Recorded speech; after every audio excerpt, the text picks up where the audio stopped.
The story begins not in the towering skyscrapers of Manhattan, but in the sun-baked, arid hills of Sicily, on a small slice of land near Palermo. Carlo Gambino entered the world on August 24, 1902, in the village of Caccamo, a place where ancient stone houses clung to the mountainside, and the law of the land was often secondary to the ancient, unwritten code of silence known as omertu. This was not a code of honor in the romantic sense, but a brutal, necessary survival mechanism born from centuries of foreign domination and a deep, ingrained distrust of any authority outside the family and the local power structures. From his earliest days, Carlo would have witnessed the subtle and not so subtle ways in which real power was wielded. He was born into a family with deep roots in the Sicilian Mafia, or Cosa Nostra.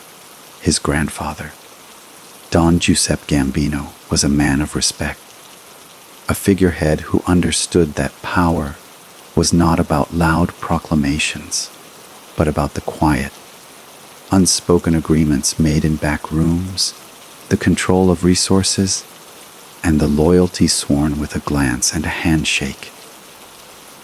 Young Carlo's education was not confined to the small, cramped classroom of the village school. His real lessons were learned on the dusty streets, observing the men who commanded fear and respect without ever raising their voices. He saw how they settled disputes, how they controlled the local water sources, the olive groves, and the citrus harvests, and how they meted out their own form of justice, swift and final. This environment was the crucible in which his character was forged. He learned the paramount importance of family, not just the blood family, but the larger family of associates, a network of obligation and mutual benefit. He learned to be cautious, to speak little, and to observe much. He understood that wealth was necessary, but that true, lasting power was built on influence, on the strings you could pull in the corridors of government, in the police stations, and in the courts.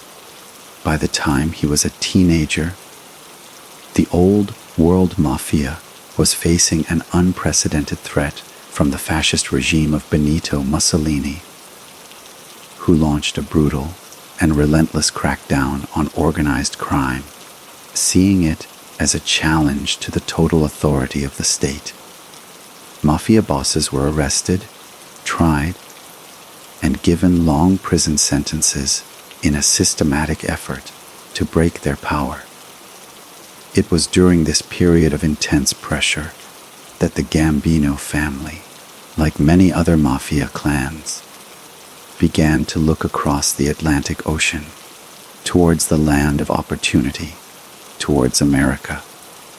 The United States represented not just an escape from Mussolini's persecution, but a new, fertile ground where the old Sicilian traditions could be transplanted and could flourish on an unimaginable scale. The American Prohibition era had just begun, creating a vast, illegal, and incredibly lucrative market for alcohol, a vacuum of power that the ambitious and the ruthless were eager to fill. So, in 1921, a young, lean, and intensely observant Carlo Gambino, barely 19 years old, said goodbye to the only home he had ever known. He did not travel alone. He was part of a wave of migration, a quiet exodus of experienced mafiosi who would soon form the backbone of the American criminal underworld. He arrived at Ellis Island, not as a wide-eyed dreamer, but as a seasoned operative of a secret society, stepping onto the bustling, chaotic shores of New York City with a clear purpose. He did not see the Statue of Liberty as a symbol of freedom for the masses. He saw it as a gateway to a new empire, an empire he intended to help build from the ground up. He went to live with his cousins, the Castellano family, in Brooklyn, and immediately immersed himself in the thriving and often violently competitive Italian-American community. He started small, as was the custom, working in the shadow of his older, more established relatives. His first ventures were in the realm of traditional mafia activities, illegal gambling rackets, numbers games, and small-scale extortion from local businesses. But his mind was always working, always calculating. While others sought immediate profits and the flashy displays of wealth that came with them, Carlo remained frugal, almost austere in his personal habits. He saved his money, reinvested it into his operations, and, most importantly, used it to build a network of loyalists.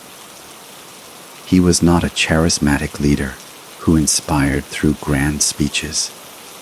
His strength lay in his perceived reliability, his quiet intelligence, and his unwavering patience. He was building a foundation, brick by careful brick, while all around him, the flamboyant and the reckless were building castles of sand that would be washed away by the next wave of violence or the next police raid. This was the first and perhaps most crucial lesson of his rise. True power is not seized in a dramatic moment. It is accumulated slowly, deliberately, and in near total silence.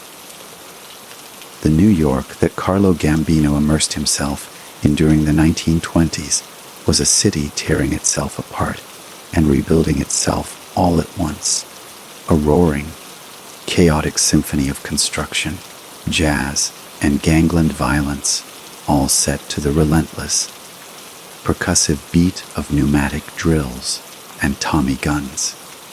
Prohibition had not just created a new criminal market, it had fundamentally reshaped the entire ecosystem of American organized crime, transforming what were once localized, neighborhood-based gangs of thugs into sophisticated, corporate-like syndicates with revenue streams that rivaled those of major industries.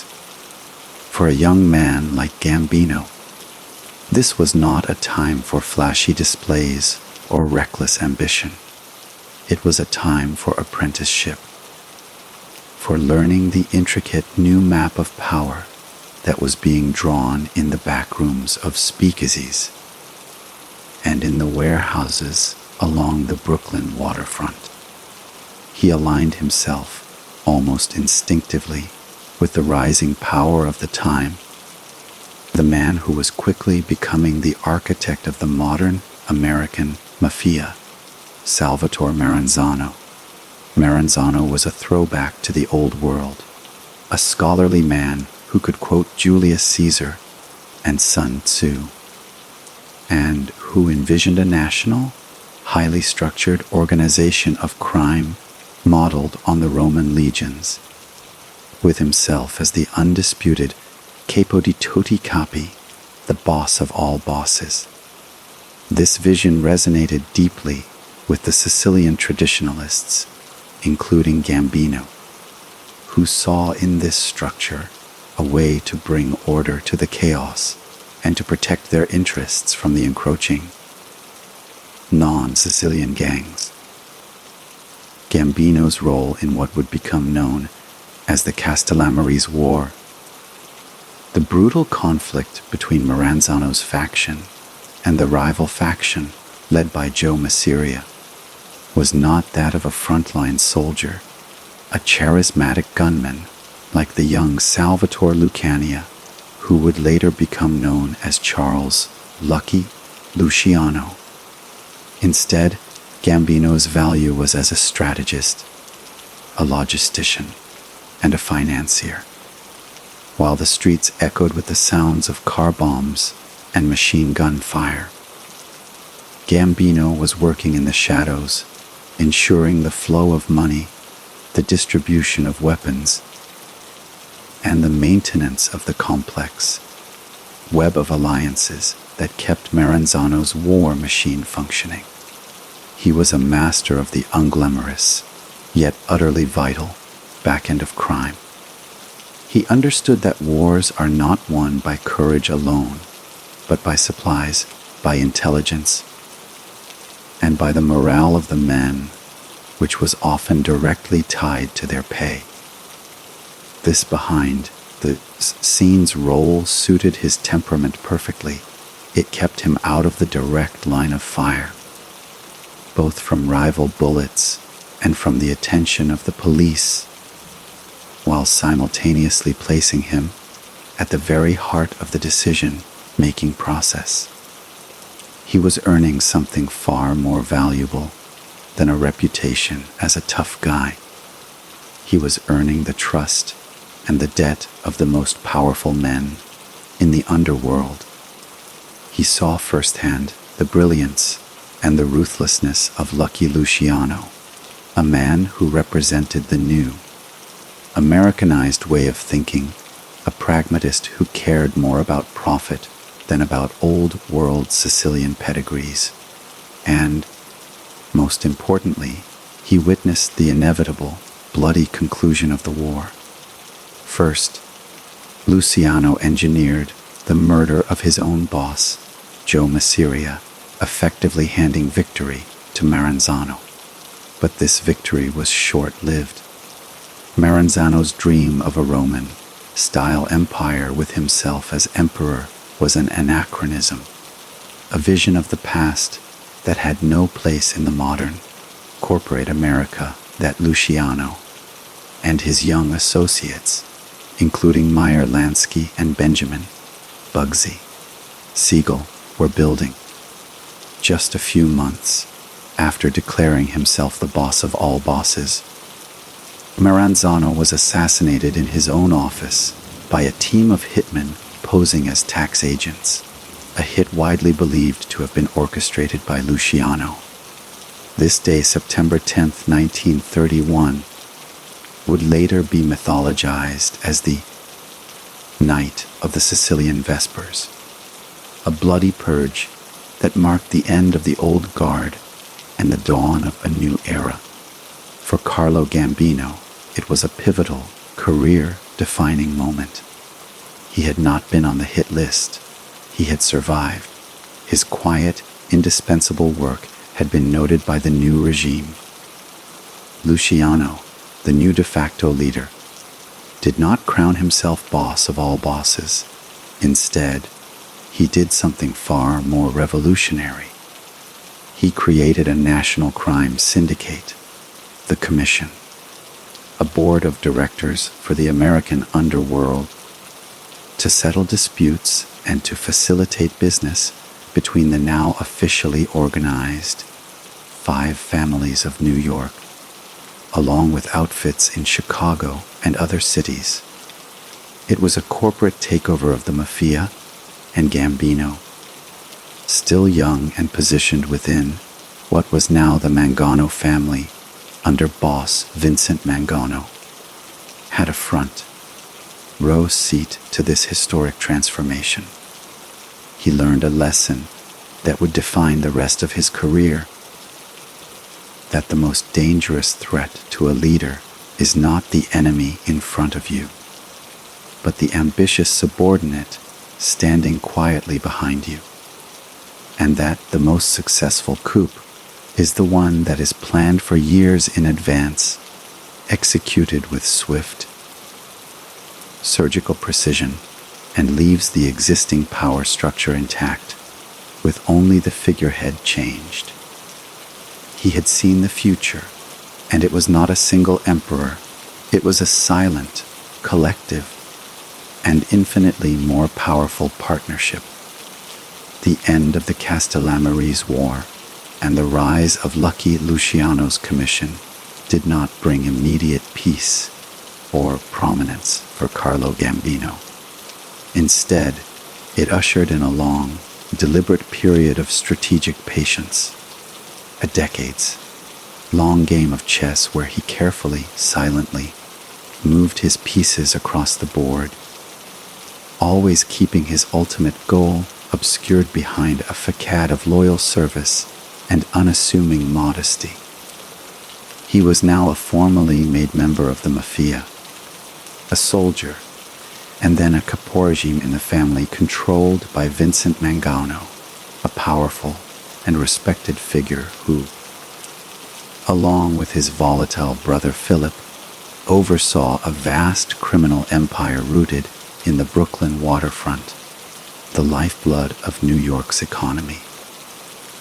This was a crucial apprenticeship for Gambino, placing him at the heart of one of the most lucrative and violence-ridden rackets in the city.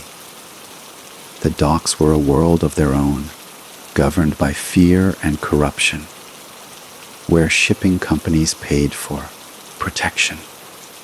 Longshoremen paid kickbacks from their wages for the privilege of working, and cargo of every description, from legitimate goods to narcotics, was pilfered with impunity.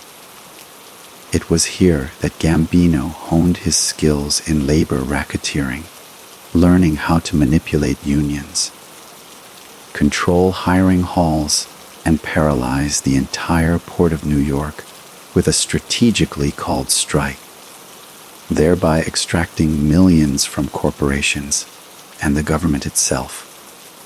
He worked under the radar, allowing the Mangano brothers, particularly the hot-headed Philip, to occupy the spotlight and attract the attention of law enforcement and the media. This was a conscious choice. Gambino understood that visibility was a liability. While others sought fame within the underworld, he sought influence.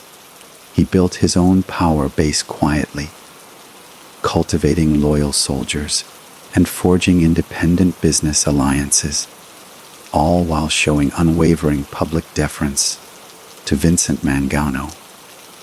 He was the perfect subordinate, effective, reliable, and seemingly without ambition. This period also saw him solidify a partnership that would become one of the most formidable in organized crime history: his alliance with Albert Anastasia, the Lord High Executioner of Murder Incorporated. Anastasia was Gambino's polar opposite, a man of immense, terrifying, and unpredictable violence, a figure who ruled through pure, unadulterated terror. Where Gambino was quiet and calculating, Anastasia was loud and impulsive. Yet they were cousins by marriage, and Gambino, the master strategist, recognized the immense value of having such a terrifying force as his close ally. He became the brain to Anastasia's brawn, the calm voice of reason that could, to some extent, channel Anastasia's destructive tendencies for their mutual benefit. For years, this arrangement worked. Gambino operated in the shadows, growing wealthy and powerful through his gambling empires, loan sharking operations, and control of the docks, while Anastasia served as the family's underboss and the syndicate's primary enforcer. His reputation for brutality keeping any potential challengers at bay. But this delicate balance of power could not last forever. The first major crack appeared with the power struggle between Vincent Mangano and his underboss, Albert Anastasia. The exact reasons for the rift are shrouded in the usual layers of myth and secrecy, but it likely stemmed from Anastasia's immense ambition and Vincent Mangano's growing unease with his underboss's uncontrollable and high-profile violence. This internal family tension was a powder keg, and Gambino, ever the patient observer, stood right beside the fuse. He knew that a conflict between Mangano and Anastasia would be catastrophic, but he also understood that within that catastrophe lay a once-in-a-lifetime opportunity. He did not push for the conflict. He simply prepared for its inevitable conclusion. He ensured his own faction was strong, his alliances secure, and his position as the logical, stable successor was clear to the other members of the commission. The inevitable explosion came in 1951. Vincent Mangano disappeared, never to be seen again, almost certainly murdered on the orders of Albert Anastasia. Philip Mangano was found shot to death in a swampy area of Brooklyn. With Vincent gone and Philip dead, Anastasia, with the crucial backing of his allies on the commission, including the powerful Vito Genovese, claimed the mantle of boss. And in the resulting reorganization, who was elevated to the role of underboss, the second in command, Carlo Gambino. It was a masterstroke of positioning. He had not fired a single shot, yet he had risen from capo to the very precipice of ultimate power. He was now the trusted, calm, and intelligent right hand to the most feared and volatile boss in America. He had the title, the authority, and the operational control of the family's vast criminal enterprises, all while Anastasia, the new king, sat on a throne that was already cracking under the weight of his own notorious reputation. Gambino was now closer than ever to his goal, and the man standing in his way was his own cousin, his most powerful ally, a man whose temper was a weapon that could be turned in any direction, including his own. The reign of Albert Anastasia as boss of what was now, in everything but name, the Gambino Anastasia family, was a study in the perils of unchecked, flamboyant power, a stark contrast to the quiet, subterranean strategy that had always defined Carlo Gambino's approach to their shared enterprise. Anastasia, now sitting atop one of the most powerful criminal empires in the world, seemed to believe his own myth, the legend of the untouchable Lord, High Executioner. He operated with a brazen arrogance that drew the heat of law enforcement like a lightning rod. His public persona was that of a king, holding court in his barber shop at the Park Sheraton Hotel, surrounded by sycophants and bodyguards, his every move chronicled by an increasingly fascinated and horrified press. This was the exact opposite of the low-profile, circumspect existence that Gambino cultivated for himself, living modestly in a simple row house in Brooklyn, avoiding flashy cars and expensive suits, and never, ever speaking to reporters. The philosophical divide between the two cousins and partners was becoming a chasm. For Gambino, Anastasia's behavior was not just distasteful. It was a direct threat to the business, to the entire delicate ecosystem of their wealth and power. The federal government, spurred by the publicity surrounding Anastasia and the sensational Castellammarese committee hearings that had brought the reality of organized crime into American living rooms, was intensifying its scrutiny. Anastasia's volatility was also creating internal problems. He was known for violent, irrational outbursts and for making rash decisions that alienated other powerful families. The most significant of these was his open ambition to muscle in on the lucrative Cuban gambling rackets, controlled by Meyer Lansky and the other bosses, a move that threatened the carefully brokered peace and profit sharing agreements established by the Commission. For Gambino, watching from the underboss's chair, the calculation was becoming clear. Anastasia was a liability. His continued leadership would inevitably bring a war, either with the government or with the other families, a war that would destroy everything they had built. And in that calculation, a cold, ruthless logic took hold. The same alliance that had propelled them to the top now made Gambino the only person with the access, the trust, and the strategic position to orchestrate Anastasia's removal. It was the ultimate betrayal, a move straight out of the playbook he had witnessed with Luciano and Maranzano, but it was also, in his mind, a necessary act of corporate survival. He began, with the patience of a spider, to weave a web of consensus against his own boss. He held quiet meetings with his own loyal capos, ensuring their support for the coming transition. More importantly, he reached out to the other power brokers on the Commission, notably Vito Genovese, who himself harbored ambitions of becoming the preeminent boss in New York, and Tommy Luches, the shrewd and pragmatic boss of another family, with whom Gambino had cultivated a deep, personal friendship and a vast network of shared business interests. To these men, Gambino presented not a power grab, but a necessary stabilization.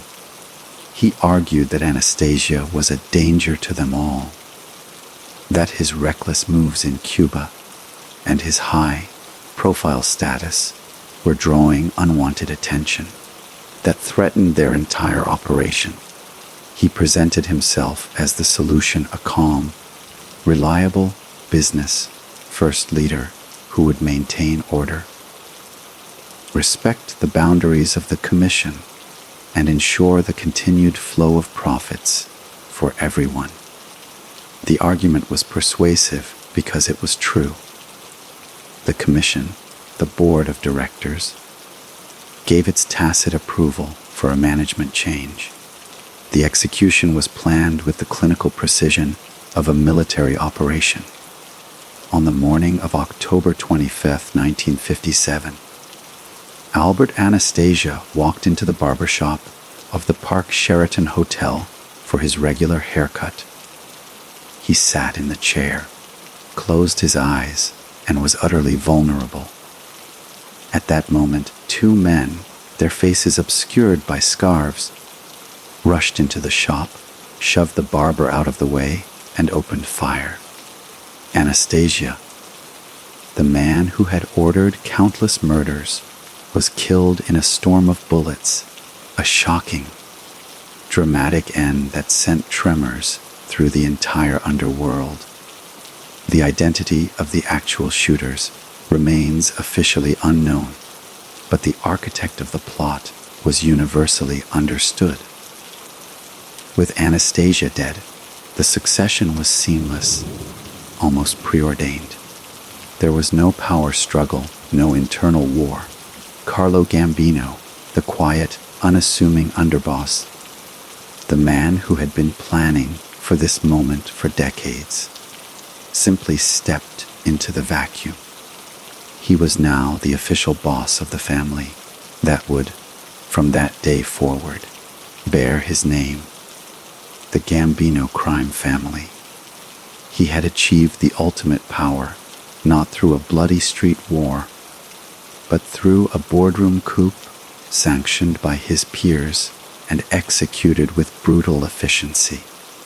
He had removed the last obstacle in his path, and in doing so, he sent a clear message to the entire American Mafia. The era of the loud, flashy, impulsive boss was over. The new king was a bureaucrat, a CEO in a plain overcoat, and his reign would be one of silence, calculation, and unprecedented expansion.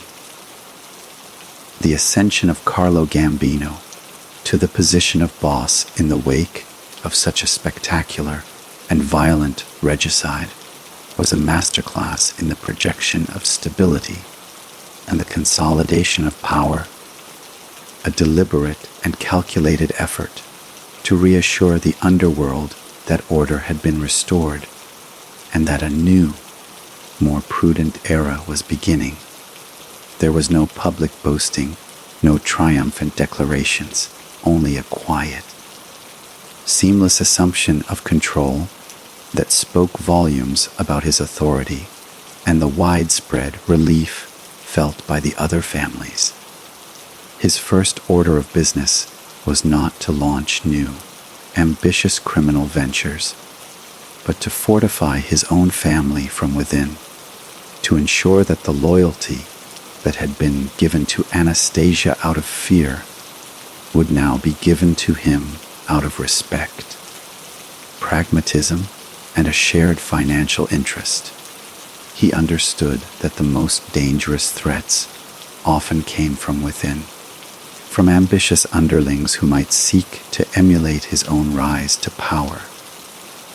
To neutralize this, he perfected a system of governance based on a delicate balance of trust and paranoia. He promoted capable, but not overly ambitious, men to key positions, individuals like his brother-in-law Paul Castellano, who he believed valued the security of the organization over personal glory, and his old friend Joseph Biondo, who became his underboss. He maintained a small, tight-knit inner circle, but he also deliberately kept his capos and soldiers compartmentalized, ensuring that no single subordinate could ever amass enough knowledge or enough loyal followers to mount a credible challenge. Information was power, and Gambino became the sole clearinghouse for all critical information within the family. He was a master of delegation when it came to routine criminal operations, but he retained absolute control over strategic decisions, major alliances, and, most importantly, the family's financial health. He continued to live his life with an almost monastic frugality, a powerful symbolic act that reinforced his image as a man devoted not to personal enrichment, but to the health and prosperity of the family as a corporate entity. This austerity was not a pose. It was a fundamental part of his philosophy. He believed that flashy spending attracted the attention of the tax authorities, the envy of rivals, and the foolish ambitions of younger soldiers. Under his leadership, the family's operations became more sophisticated, more deeply embedded in the legitimate economy.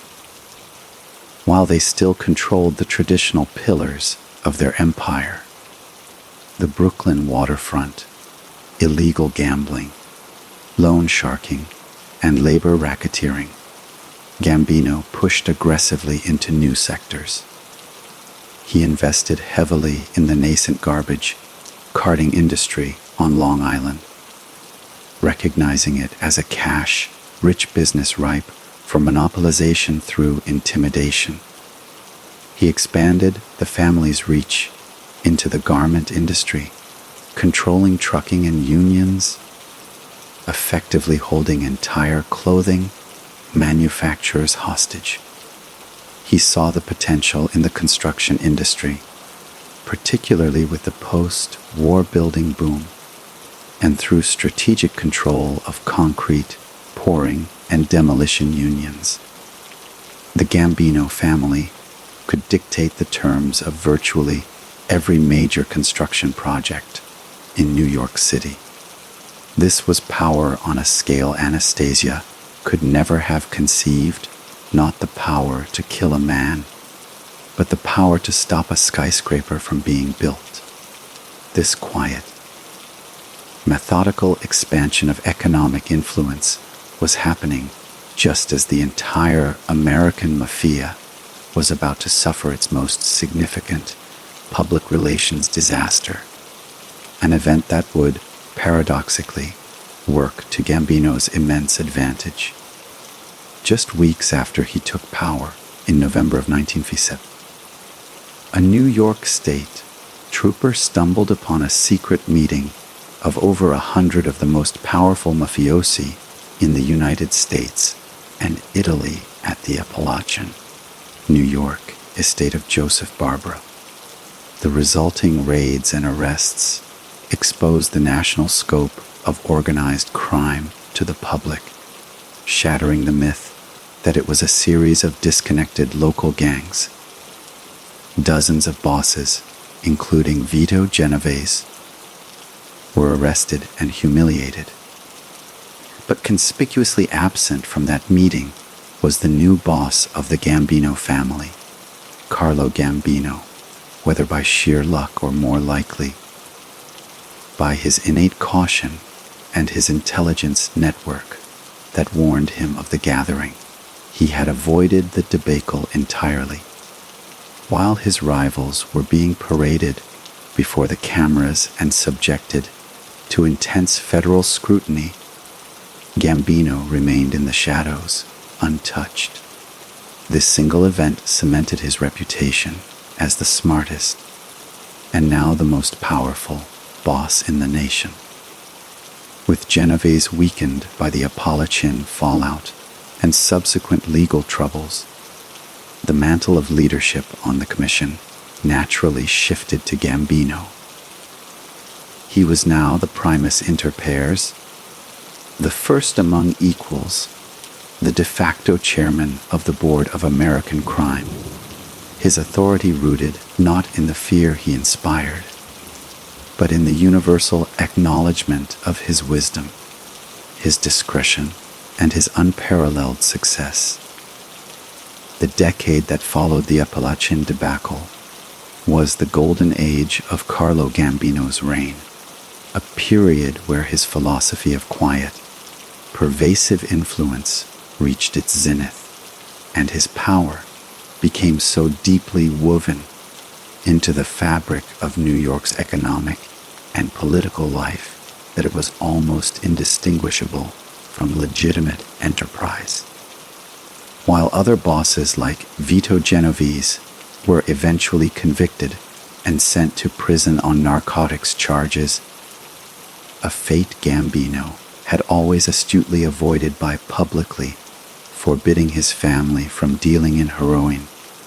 He was free to operate with near impunity, his name largely unknown to the general public, but whispered with reverence and fear in the corridors of power.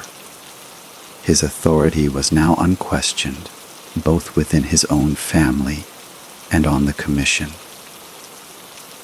where his voice carried decisive weight in settling disputes between other families and approving new leadership across the country. This was not the flashy, violent rule of a traditional mob boss. It was something far more sophisticated and insidious. Gambino operated as the chief executive officer of a vast, diversified conglomerate, and his board meetings were held in unassuming social clubs in Brooklyn, over plates of pasta in small Italian restaurants, or during quiet walks in the park. He continued to shun the spotlight, understanding that anonymity was his greatest armor. He perfected the art of what law enforcement would later call insulation. He never gave direct orders. His commands were veiled as suggestions, questions, or observations. Wouldn't it be a shame if that building project was delayed? Or, I hear that businessman is having trouble with his union. Perhaps someone could help him see reason. These subtle prompts were all his underlings needed to swing into action. Knowing that fulfilling Gambino's implied wishes was the key to their own prosperity and safety. This system protected him legally, as no prosecutor could ever directly tie him to a specific crime. But it also reinforced his power, making his subordinates perpetually strive to interpret and please him.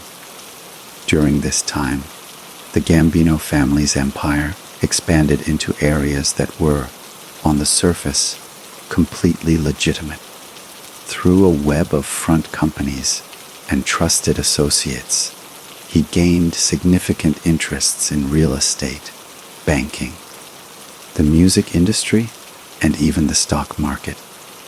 He understood that the future of organized crime was not in street-level rackets, but in the leveraged buyouts and the complex financial instruments of Wall Street. He used his control over the Teamsters Union Pension Fund, a multi-billion-dollar reservoir of capital, as a weapon, directing loans to favored developers and businesses, effectively controlling who got the financing to build in New York and who did not. This was power on a civic scale. At the same time, he maintained the family's traditional revenue streams with ruthless efficiency. The waterfront remained a private fiefdom, with every piece of cargo moving through the port of New York subject to a Gambino tax. His loan sharking operations provided the seed capital for countless small businesses, trapping them in a cycle of debt and obligation that forced them to cooperate with other Gambino schemes. His gambling networks were vast, taking bets on everything from horse races to political elections, generating a river of untaxed cash that flowed upward to him. Yet, through all this, he managed his public image as a simple, family, loving Italian grandfather, a devoted husband to his wife Catherine, and a philanthropist in his local community. He donated to churches, to charities, and was seen as a pillar of his neighborhood. A man who could help you get a job or solve a problem when the official authorities could not. This benevolent facade was a crucial part of his power, providing a layer of social protection and making it difficult for the public to believe that this gentle, elderly man was the most powerful criminal in America. He was, in effect, two people, the beloved Don Carlo, to his neighbors, and the ruthless CEO of a criminal corporation that was, by some estimates, the most profitable and powerful in the nation's history. He had achieved a state of near perfect equilibrium, balancing the violent demands of his underworld kingdom with the serene image of a respectable citizen, all while the federal government, despite knowing his title and his significance, could find no legal chink in his armor.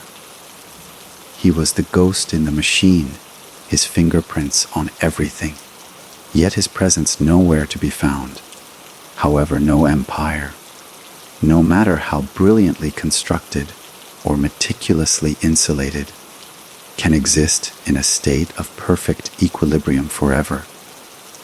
And the first significant cracks in the formidable edifice of Carlo Gambino's reign began to appear not from a dramatic external assault by law enforcement, but from the slow, relentless, and often chaotic forces of change within his own organization and the shifting sands of American society. The 1960s, a decade of social upheaval, political assassination, and a growing distrust of all established institutions, also brought with it new tools and new determination for the government agencies tasked with combating organized crime. The testimony of low-level informants like Joe Valachi, who publicly revealed the secrets of Cosa Nostra before a Senate committee in 1963, for the first time gave the American public a detailed, insider's view of the world Gambino ruled, confirming the existence of the Commission and the 5 families, and putting names and faces to what had previously been shadowy myths. While Valachi was from the Genovese family, his revelations cast a bright, unwelcome light on the entire American Mafia and on its most powerful leader. More significantly, the development of new federal laws, particularly the Racketeer-Influenced and Corrupt Organizations Act, or RITEO, began to provide prosecutors with the legal weapons they had previously lacked. RITEO was a revolutionary piece of legislation designed to attack the entire structure of a criminal enterprise, allowing prosecutors to connect the boss in his social club to the street, level crimes carried out by his soldiers, painting them all as part of a single, ongoing criminal conspiracy. For a man like Gambino, who had built his entire empire on insulation and compartmentalization, RICO was an existential threat. But the challenges were not solely external. Internally, the very success of the Gambino family was creating tensions. The generation of soldiers and capos who had come of age under Gambino's rule were growing wealthier and, in some cases, more ambitious. They respected Don Carlo, but they did not necessarily share his old world sensibilities or his extreme caution. Men like Aniello Delacroce, the family's underboss and a formidable, street-savvy figure in his own right, commanded the loyalty of the family's more traditional, grittier factions involved in the core rackets of Manhattan. Delacroce was a powerful and necessary counterbalance, a man who could command respect on the streets, where Gambino preferred to operate in the boardrooms. But this very strength created a latent tension, a potential schism between the old school, violent core of the family and the new corporate direction in which Gambino was steering it. This internal dynamic was further complicated by Gambino's own failing health. He began to suffer from severe heart problems, a condition he tried to keep secret, but which inevitably affected his energy and his ability to manage the day-to-day affairs of his vast empire. His physical decline forced him to delegate more authority, which in turn created power vacuums and opportunities for intrigue within his inner circle. The most significant of these internal challenges revolved around the issue of succession. Gambino, the ultimate traditionalist in some respects, was also a pragmatist who saw the future. He understood that for the family to survive in a post-RICO world, it needed to become even more deeply embedded in legitimate business, to shed its violent image and operate more like a true corporation. In his view, the man best suited for this was not the tough, street-wise Aniello Delacroce, but his own brother-in-law, Paul Castellano. Big Paul Castellano was a businessman at heart. He ran a highly successful meat wholesaling company and shared Gambino's vision of moving the family's focus away from the streets and into the suites.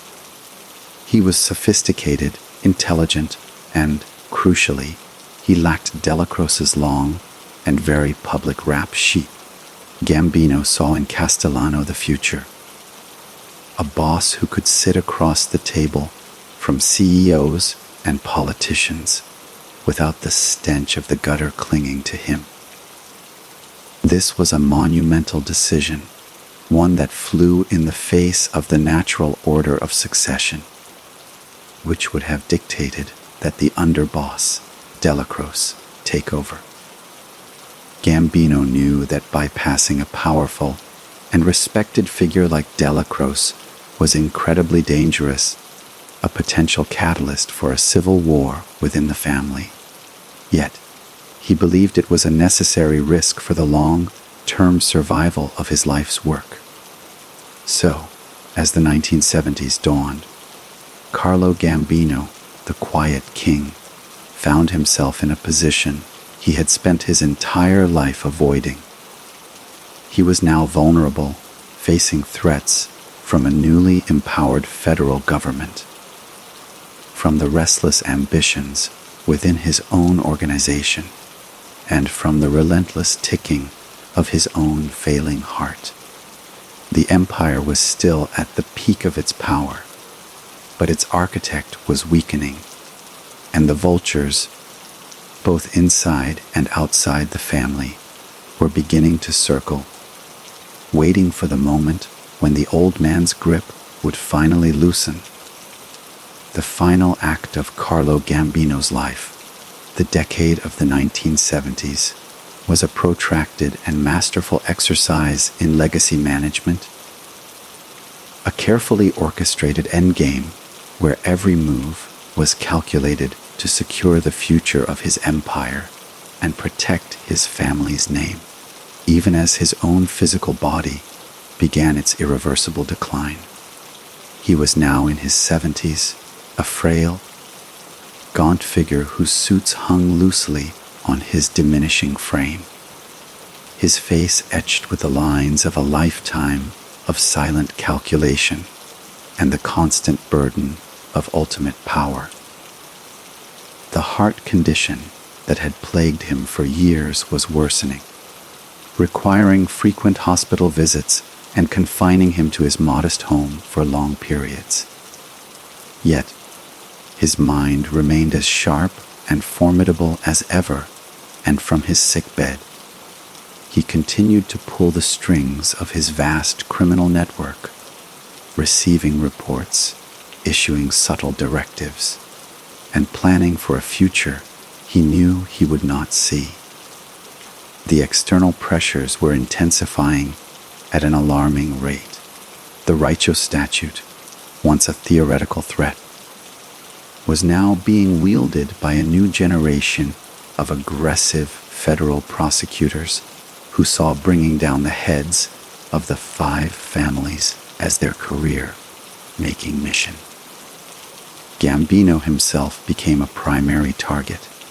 He was constantly under surveillance, his phones were tapped, and his associates were being flipped into government witnesses with terrifying regularity.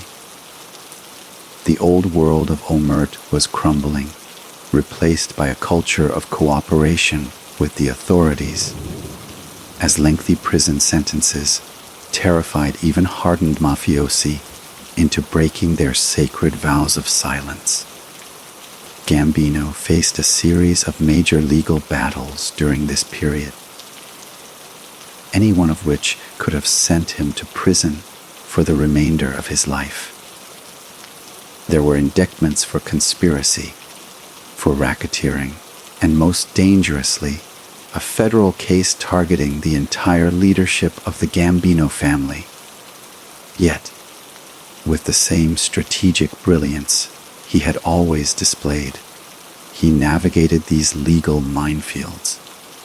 He hired the best lawyers money could buy, but his true weapon was his deep understanding of the law's delays and technicalities.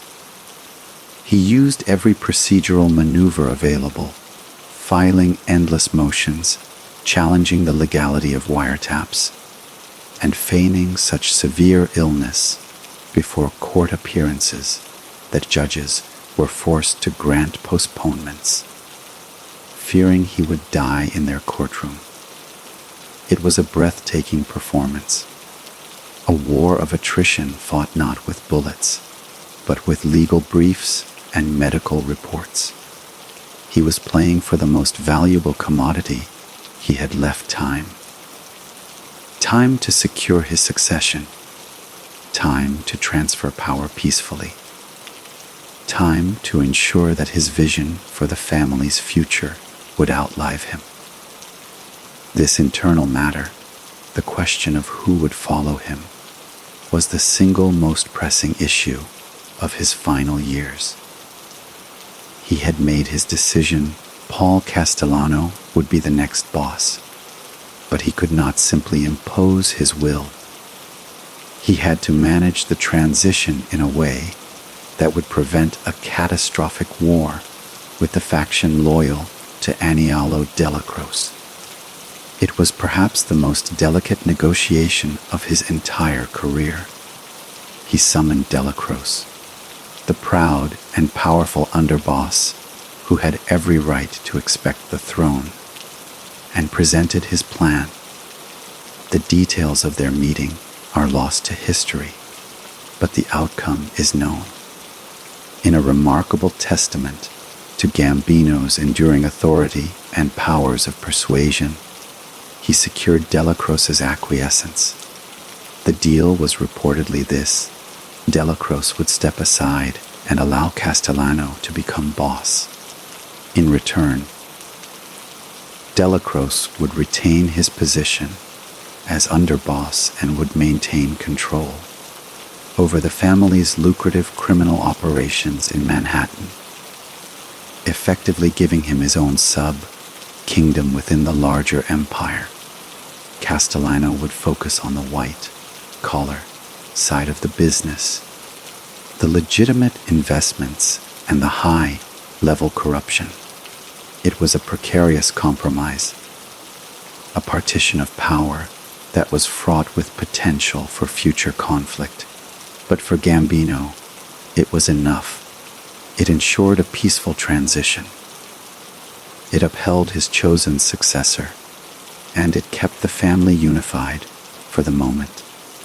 Having secured this fragile peace, Gambino spent his final months tending to his personal affairs, ensuring his wife Catherine would be provided for, and watching from a distance as the machinery of his empire continued to hum, now under the increasing stewardship of Paul Castellano, the man who had seen everything, from the dusty villages of Sicily to the gangland wars of New York to the corporate boardrooms of America, was preparing his exit. He had outlived almost all of his contemporaries, outsmarted countless rivals, and evaded the grasp of the law for half a century. On October 15, 1976, at his home in Massapequa, Long Island, Carlo Gambino, the quiet king, the boss of bosses, died not in a hail of gunfire, not in a prison cell, but in his own bed of natural causes, a final, profound victory in a life defined by them. His death was front-page news, the end of an era, but for the family that bore his name, it was merely the end of the first chapter. The peace he had brokered was temporary, and the seeds of its violent unraveling had already been sown. The death of Carlo Gambino did not trigger the immediate power struggle that many within the underworld and law enforcement had anticipated. A testament to the sheer force of his will and the meticulous planning he had imposed upon his organization from beyond the grave. The transition of power to Paul Castellano, orchestrated by the deceased king himself, unfolded with a smooth, almost ceremonial precision that masked the deep and volatile fissures running through the foundation of the Gambino crime family. Aniello Della Croce, true to the agreement he had made with his dying cousin, publicly endorsed Castellano's ascension and the family's captains. Out of respect for Don Carlo's final wish and a pragmatic fear of the chaos that disobedience would bring, fell in line. For a time, the delicate peace held. Castellano, now known as Big Paul or the Pope, moved quickly to consolidate his authority from his opulent, white-columned mansion on Staten Island, a stark contrast to Gambino's humble Brooklyn row house. He embraced the corporate vision Gambino had for the family, diving deeper into the world of legitimate business, expanding their interests in construction, meat wholesaling, and the stock market with an ambition that even his predecessor might have found audacious. He saw himself as a CEO, a businessman who happened to oversee a criminal enterprise, and he demanded that his underlings adopt a similar level of sophistication, often lecturing them on profit margins and corporate law with a condescension that many of the old-school, street-level operatives found grating and alienating. This created a cultural schism that grew wider with each passing year. On one side of this divide was Paul Castellano and his inner circle, which included his son and other relatives who were more comfortable in boardrooms than in social clubs. They focused on high-level bid rigging, cement monopolies, and massive union fraud, schemes that generated enormous profits, but required a level of abstraction that distanced them from the blood and grit of traditional mob life. On the other side of this divide was Aniello Della Croce, operating from his power base at the Ravenite Social Club in Little Italy, who continued to oversee the family's lifeblood, the gambling, loan, sharking, hijackings, and extortion that had funded the Gambino empire from its inception. Della Croce's faction was comprised of men who had earned their bones through violence and intimidation, men who lived and worked in the neighborhoods, who understood the visceral language of the streets. They viewed Castellano's crew as pretentious and weak, yuppie gangsters, who were profiting from a reputation built on the backs of tougher, more traditional mafiosi. For nearly a decade, Della Croce acted as a crucial buffer, a firebreak containing the simmering resentment of the street crews and enforcing their loyalty to a boss for whom they felt little personal affinity. He was the only man with the stature and street credibility to keep the peace, but this unstable equilibrium was destined to collapse, and its end began with the failing health of Della Croce himself. Diagnosed with terminal cancer in 1985, the underboss's authority began to wane as his physical presence diminished. With the great mediator dying, the restraint that had held the family together evaporated. Castellano, perhaps feeling his power was now absolute, began to make a series of fateful and, in the eyes of the street, unforgivable missteps. He openly talked about stripping the captains loyal to Della Croce of their lucrative rackets and reassigning them to his own relatives and allies. He imposed steep financial tributes, demanding a larger cut of the street crew's earnings to fund his lavish lifestyle and high-stakes business ventures, which many saw as greedy and disrespectful. The most grievous insult, however, was his increasingly public disdain for the men who formed the muscle of his family.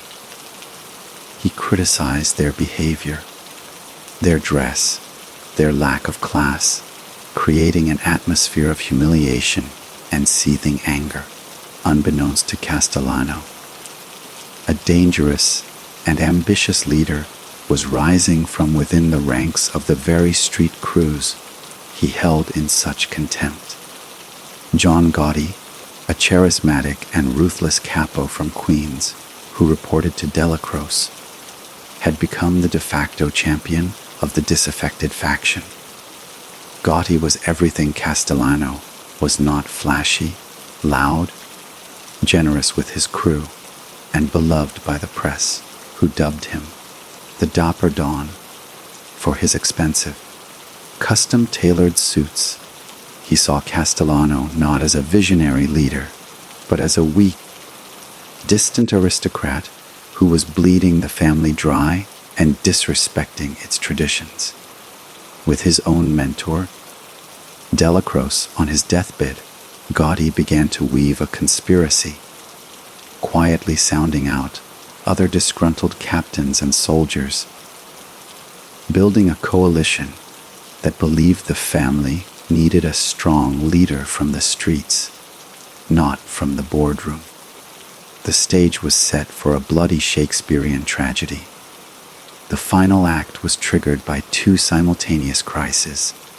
First, the death of Aniello Delacroce in December 1985 removed the last pillar of the old peace, leaving Castellano isolated and exposed.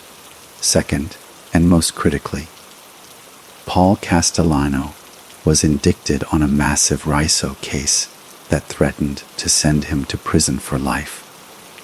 The indictment painted a picture of Castellano as a greedy, murderous boss, and to the conspirators led by John Gotti, this was the ultimate proof of his weakness and failure. A boss facing life in prison was a liability. He could no longer effectively lead, and worse, he might be tempted to break Omert and become a government informant to save himself. In the twisted logic of the Mafia, murdering the boss became a necessary act of salvation. Gotti and his co-conspirators, which included the cunning underboss Sammy, the bull, Gravano, decided that Paul Castellano had to die, and they set their plan in motion. A plan that would shatter Carlo Gambino's carefully laid legacy and plunge the family into an era of violent, chaotic, and ultimately self-destructive infamy. The conspiracy to assassinate Paul Castellano was not a reckless act of impulsive violence, but a coldly calculated coup d'état, planned with the meticulous attention to detail that Carlo Gambino himself would have appreciated, albeit for a purpose that would have horrified him. John Gotti and his inner circle, most notably his underboss, in waiting Sammy Gravano, understood that to kill a sitting boss, especially one of Castellano's stature, was to violate the most sacred rules of Cosa Nostra. Such an act required not just opportunity, but legitimacy, a narrative that would justify the regicide to the rest of the family and, crucially, to the commission. They crafted this narrative with care. Castellano was greedy. He was disrespectful to the soldiers. He was facing a life sentence and was therefore a grave security risk, and perhaps most damningly in the world of machismo and street credibility. They spread rumors that he had violated the code by having an affair with his maid, a transgression that painted him as a hypocrite. This gossip, whether true or not, was a powerful weapon in eroding what little support he had left among the rank and file. The plan crystallized in the early evening of December 16, 1985, outside Sparks Steakhouse in Midtown Manhattan, a location chosen precisely because it was one of Castellano's favorite and most predictable haunts. Gotti, a master of theatrical symbolism, ensured he was seen far from the scene of the crime, establishing a solid alibi while his hand-picked team of gunmen, dressed in identical trench coats and Russian-style fur hats to create confusion among witnesses, took their positions. The scene was a brutal parody of corporate execution. As Castellano's black Lincoln sedan pulled up to the curb, his driver and bodyguard barely had time to react before the hit team descended upon them. The shots were swift, clinical, and merciless. Paul Castellano, the man chosen by Carlo Gambino to lead the family into a new corporate future, was shot multiple times at point-blank range, collapsing onto the pavement in a pool of his own blood. His body left as a public spectacle for the press and the police, a deliberate message of utter contempt and a complete breakdown of order. The murder sent shockwaves through the underworld that were even more profound than the killing of Albert Anastasia 3 decades earlier. This was not the removal of a volatile liability sanctioned by a council of peers. This was a brazen, unilateral seizure of power by a crew of upstarts, a violent challenge to the very authority of the commission. That night, the Gambino family and the American Mafia itself crossed a Rubicon. The era of quiet, strategic leadership was over, replaced by the era of the celebrity gangster. John Gotti, having eliminated his boss, moved with lightning speed to consolidate his power. Within hours, he declared himself the new boss of the Gambino family, with Sammy Gravano as his underboss. He faced little immediate internal resistance. The sheer audacity of the hit, combined with the widespread discontent with Castellano's rule, cowed any potential opposition. The other families on the commission, particularly the Genovese family, were furious at this breach of protocol, but they were also pragmatic. Gotti was now a fait accompli.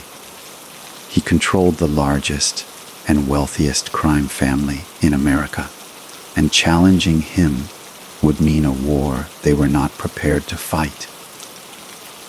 Reluctantly, they recognized his leadership, a decision many would later come to regret. Gotti's reign was the antithesis of everything Carlo Gambino had stood for. Where Gambino was invisible, Gotti was a media sensation. He held court on the sidewalks of Mulberry Street, smiling for cameras, giving coy interviews, and becoming a tabloid folk hero.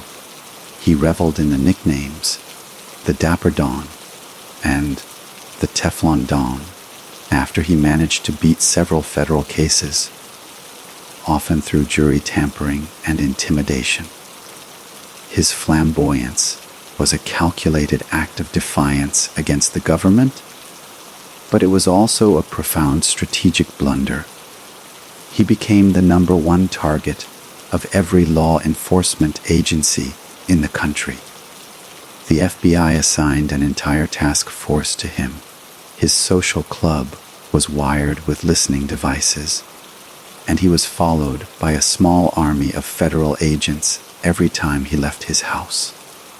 He was, in effect, leading his family from inside a fishbowl, making the discreet, profitable criminal enterprises that had been the family's foundation nearly impossible to conduct. The money began to dry up as rackets were exposed and indictments rained down on his captains.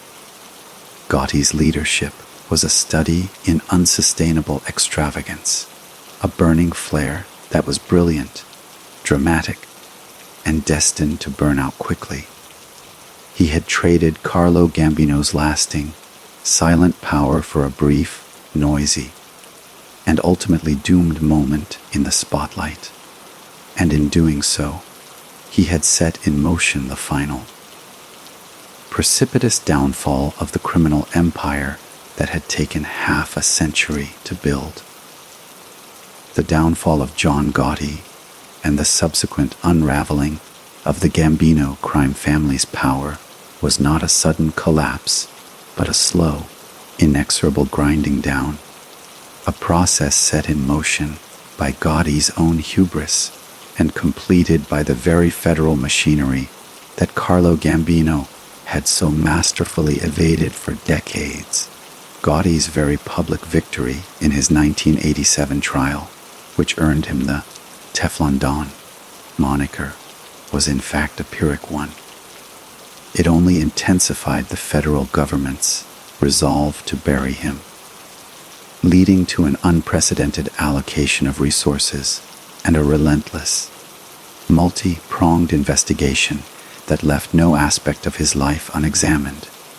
The FBI, learning from past failures, shifted its strategy. They could no longer rely on traditional mob informants alone. As Gotti's fearsome reputation and his habit of brutally eliminating anyone he suspected of disloyalty kept potential cooperators silent in fear. Instead, they turned to technology and the law. They successfully planted listening devices in Gotti's most trusted sanctums, first in the hallway outside his apartment in the Ravenite Social Club, and later, most devastatingly, in the apartment itself, which he used as a private office. These bugs provided a continuous, unvarnished stream of evidence, capturing the boss not just ordering violence, but casually discussing murders, mocking his rivals, and revealing the inner workings of his regime with a shocking lack of discretion. For years, the agents and prosecutors listened, building an insurmountable mountain of evidence. They heard him plan the assault on a union official who had defied him. They heard his contempt for his own underboss, Sammy Gravano, and they heard his arrogant belief that he was untouchable, that he could talk his way out of anything. This electronic surveillance was paired with the relentless pressure of the Riccio Statute, which allowed prosecutors to weave together the threads of murder, conspiracy, racketeering, and obstruction of justice into a single, inescapable net. The turning point, the single event that guaranteed Gotti's conviction, came from within his own inner circle, from the man he trusted most, Sammy the Bull Gravano, the underboss who had been a key architect of the Castellano, hit and Gotti's most loyal and feared lieutenant, began to feel the walls closing in. He was facing a slew of charges, including multiple murders. And the evidence against him, much of it from the very tapes that were sealing Gotti's fate, was overwhelming. Gravano, a pragmatic survivor above all else, saw the future life in prison, or worse, becoming a victim of Gotti's paranoia. In a decision that would have been unthinkable in Gambino's day, Gravano chose to break Omert. He sat down with federal prosecutors and offered them the one thing they needed to humanize the tapes and secure a jury's conviction. His testimony. He provided the context, the narration, and the cold, hard details for the conversations the government had recorded. He explained the nods and the winks. He identified the victims, and he laid bare the entire criminal conspiracy from the top down. Gravano's decision to flip was a cataclysmic event in the history of the American Mafia, far more damaging than any single murder or indictment. It proved that no one was safe, that the code of silence was dead, and that the highest levels of the organization could now be penetrated. The trial of John Gotti in 1992 was a media circus, but its outcome was never in doubt. With Gravano's devastating testimony and the audio tapes playing in the courtroom, the defense had no chance. The Teflon Don's coating was finally stripped away. He was found guilty on all counts, including murder and racketeering, and was sentenced to life in prison without the possibility of parole. Sent to the United States Penitentiary in Marion, Illinois, the most secure prison in the nation, where he would live out his days in a small, concrete cell. A stark and humiliating end for a man who had thrived on public adulation and unrestrained power.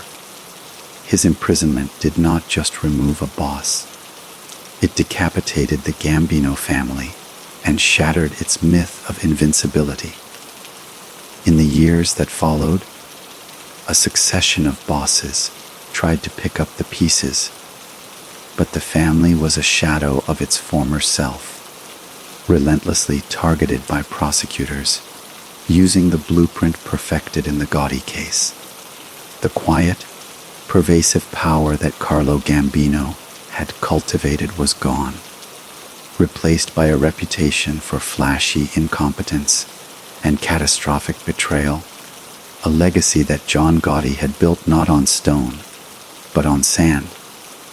The aftermath of John Gotti's life sentence was not a simple power vacuum, but a protracted period of institutional decay for the Gambino crime family. A slow motion collapse that saw the once mighty empire fracture, diminish, and struggle to survive in a new world that was fundamentally hostile to its very existence. The immediate succession fell to Gotti's younger brother, Peter, but his leadership was largely symbolic, conducted from behind bars and utterly ineffective against the relentless federal onslaught that had been unleashed. The family's structure, once a model of military-like discipline and compartmentalization, was now in tatters. The conviction of Gotti, built on the testimony of his underboss, had a chilling and transformative effect on the psychology of the entire American Mafia. The fear of government informants, once a distant concern, now became a pervasive paranoia that poisoned every relationship and corroded the trust that was the bedrock of Cosa Nostra. Soldiers and captains who had once aspired to rise through the ranks now saw leadership not as a prize, but as a target, a guaranteed life sentence, or a death warrant delivered by a former friend on a witness stand. This environment made it nearly impossible to conduct business with the old confidence. Every meeting was suspect, every conversation potentially being recorded, every associate a potential rat. The Gambino family's traditional revenue streams began to evaporate. Their stranglehold on the New York waterfront, a cash cow for nearly a century, was systematically broken by federal monitors, corruption probes, and the modernization of the shipping industry. Their influence in the garment center and the construction industry waned as companies, now protected by aggressive RICO prosecutions, grew bolder in refusing to pay tribute. The garbage carting rackets on Long Island were dismantled by state and federal task forces. What remained were smaller, more desperate schemes: credit card fraud, identity theft, and smaller-scale extortion. Crimes that generated pennies compared to the millions once reaped from the unions and the docks. The family's prestige, its most intangible yet vital asset, had been obliterated. They were no longer the feared and respected Gambinos. They were a cautionary tale. The family that had produced John Gotti and Sammy Gravano, a symbol of hubris and betrayal. Throughout the 1990s and into the new millennium, a series of bosses briefly held the title, only to be quickly indicted and imprisoned. John Jr. Gotti, the son of the Dapper Don, attempted to step into his father's role, but he inherited only the spotlight and the legal troubles. Facing a series of racketeering trials that ultimately ended in mistrials and his own effective withdrawal from the life, other bosses like Nicholas, Little Nick, Corazzo, and John D'Amico found their tenures cut short by indictments, their reigns measured in months rather than years. The constant churn of leadership created instability and infighting as various factions jockeyed for the crumbling remnants of power. The other families, particularly the Genovese, who had always maintained a lower profile and a more disciplined structure, watched and absorbed some of the Gambino's former territories, further diminishing their stature. The world itself had changed too. The digital age, the rise of global terrorism as the FBI's top priority, and a shifting economy presented new challenges that the aging, traditionalist mafiosi were ill-equipped to handle. They were dinosaurs in an era of mammals, their methods and their code seeming increasingly anachronistic. Law enforcement, having tasted total victory with Gotti, continued to refine its techniques, using sophisticated electronic surveillance, financial forensics, and a steady stream of cooperators to keep the pressure on. The romanticized image of the mob, perpetuated by films and television, was now starkly contrasted by the grim reality of life sentences, broken families, and the humiliating spectacle of made men begging for plea deals. By the dawn of the 21st century, the Gambino crime family, while still existing as a criminal entity, was a phantom of its former self. It could no longer paralyze a city, control a major industry, or command fear from the highest levels of society. It was reduced to a regional street gang, plagued by internal distrust and external pressure. Its golden age a distant memory, preserved in history books and court transcripts, a testament to the fact that no empire, no matter how powerful or deeply entrenched, can withstand the corrosive effects of vanity, betrayal, and the relentless, patient force of the law. To truly understand the catastrophic fall of the Gambino family in the years following Gotti's imprisonment, one must look beyond the headlines and the high-profile trials into the granular decay of its operational capabilities and the psychological surrender of its remaining members. The family did not merely shrink, it underwent a fundamental transformation, devolving from a sophisticated, quasi-corporate entity into a collection of disconnected, often squabbling crews.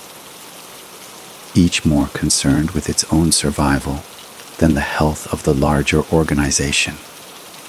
The flow of information, once carefully controlled and filtered upward to a central authority, now stagnated or became a weapon used by rivals within the family to undermine one another. The respect for the position of boss evaporated, as each successive leader proved unable to stop the bleeding or protect their men from the relentless federal prosecutions. This created a vicious cycle. A weak boss could not command loyalty, and without loyalty, he could not consolidate power, which in turn made him appear weaker and more vulnerable to challenge. The financial toll was equally devastating. The immense cash reserves that had been accumulated under Gambino and even Castellano used to pay lawyers, support the families of imprisoned soldiers, and bribe officials, were rapidly depleted by the astronomical legal fees from a decade of constant trials. Without strong, centralized leadership to coordinate their rackets, the various crews began to compete with each other, sometimes violently, over the shrinking pool of criminal opportunities, a self-destructive cannibalization that further weakened the family from within. The once feared reputation of the Gambino name now worked against them. Any criminal associate, even rumored to be connected to them, was immediately targeted by law enforcement, making it difficult to form new partnerships or infiltrate new industries. They were trapped in a shrinking box of their own notoriety. The younger generation coming up in the ranks saw the writing on the wall. They witnessed their fathers and uncles going to prison for life, their families left destitute, and they saw little glory and even less profit in the old ways. Many chose to walk away, to pursue legitimate careers, leaving the family with an aging and dwindling membership. Those who remained were often the least capable, the most desperate, or the most recklessly ambitious. Individuals who lacked the discipline and strategic mind that had characterized the old guard. The federal strategy evolved from simply targeting the boss to systematically dismantling the entire structure, indicting entire regimes in a single sweeping Reicho case. In 2008, in a stark demonstration of how far the mighty had fallen, the acting boss of the Gambino family at the time, John Jackie Knows D'Amico, along with the acting underboss and consigliere, were arrested in a massive takedown that also included a 93-year-old former consigliere, a poignant symbol of an institution living on far past its time. The charges detailed a sad litany of crimes that would have seemed small time to Carlo Gambino: labor shake, downs of a failed restaurant, extorting a trucking company, and murder conspiracies that felt more like the impulsive acts of a street gang than the calculated policies of a corporation. The myth was dead. The Gambino family was now just another criminal defendant in a federal courtroom, its history and legacy reduced to evidence for the prosecution. The final, symbolic end of an era came with the death of John Gotti himself in 2002 from throat cancer in a prison medical center.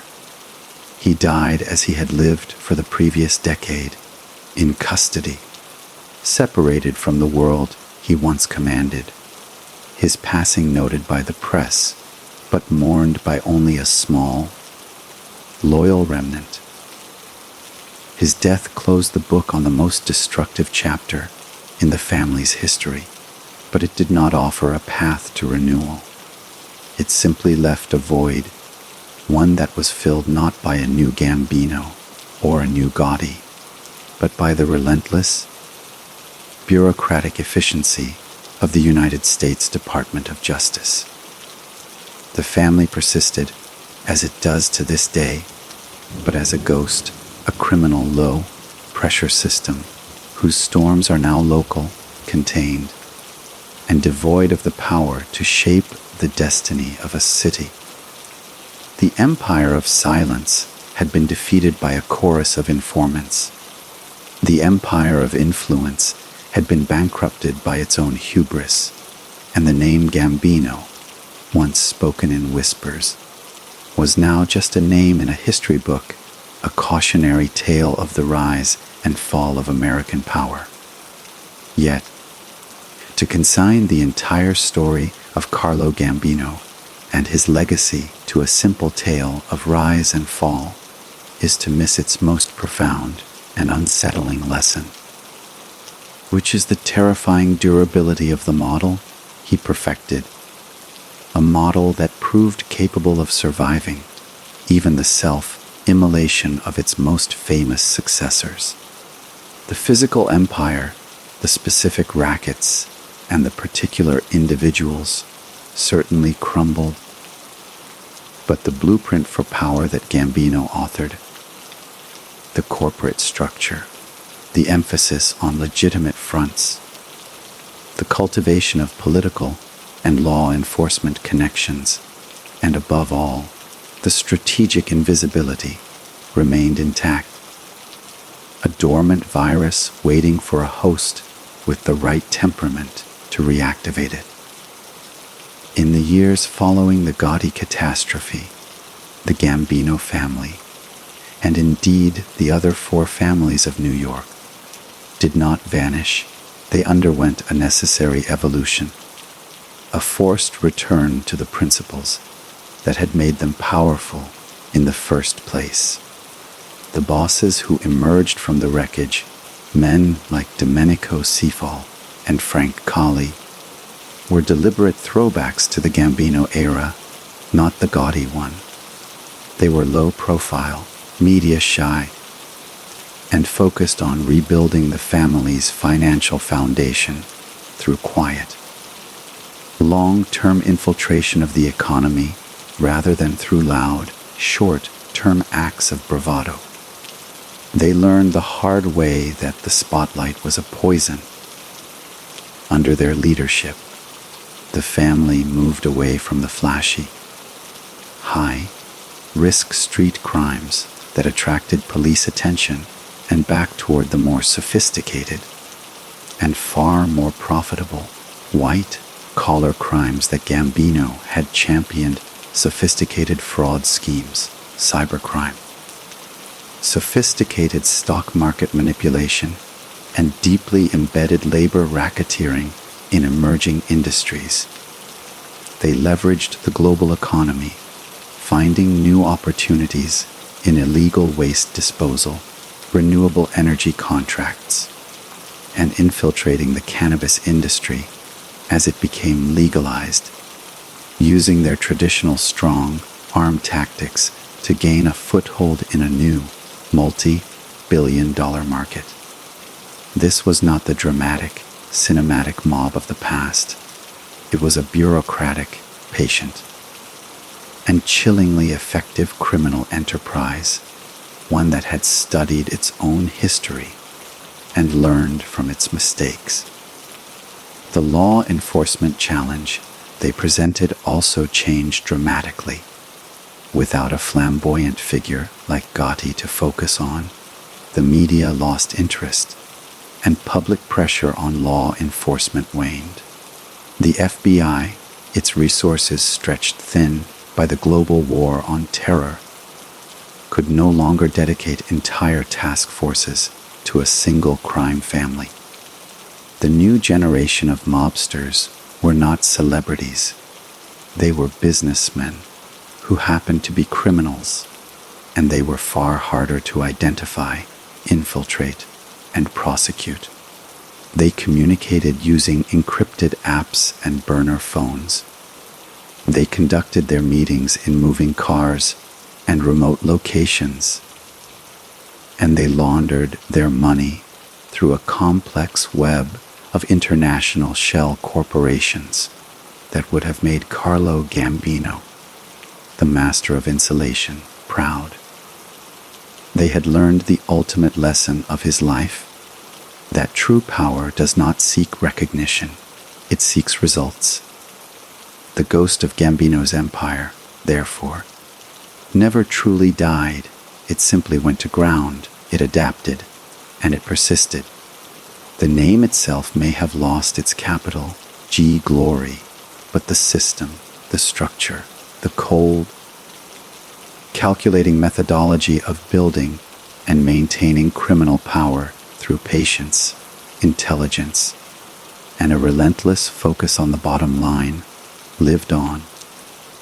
It lived on in the quiet understandings between certain construction firms and certain unions, in the suspiciously awarded public contracts, in the small businesses that still paid for protection, and in the political corridors where influence was still peddled discreetly.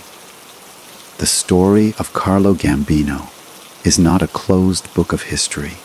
It is a warning of a perennial danger, the danger of a power that operates not through dramatic confrontation, but through silent, patient, and pervasive corruption.